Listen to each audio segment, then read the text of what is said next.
এই যে খিচুড়ি রান্না করার জন্য সব কিছু আমি ধুয়ে নিয়েছি, রসুন পেঁয়াজ ছিলে। এবার আমি পেঁয়াজগুলো কেটে নিব।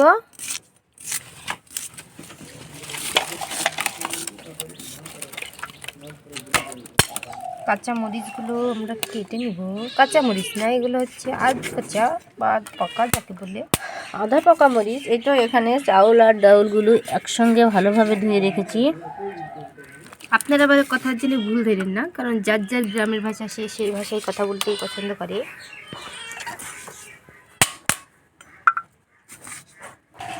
কারণ এই মোরগটা ভেবেছিলাম জবাই করবো, কারণ এই মোরগ জবাই করে রান্না করতে গেলে খিচুড়িটা অনেক দেরি হয়ে যাবে, আমার অনেক ক্ষুধা পেয়ে যাবে। সেই দুইটা রাজা মোরগ আছে, সেই রাজা দুটো আমি জবাই করবো অবশ্য। সেই ভিডিও অলরেডি 5 কেজি ওজন হয়ে গেছে। এই তো আমাদের টার্গেট 7 থেকে 8 কেজি ওজন হলেই ওগুলো আমরা জবাই দিয়ে দিব। রাজা কিন্তু অনেক পাজি, আমার দেশি মোরগগুলোকে মারিয়ে ফেলার মতন করে দেয় একদম। তো এটা হচ্ছে আমাদের মুরগি, অনেকটাই সুন্দর। এই তো এটা হচ্ছে বিড়াল ছানা। বিড়াল ছানাটির অনেকটাই শীত লেগেছে। না একে মেও। এই তো এই মোরগটাও অনেক সুন্দর।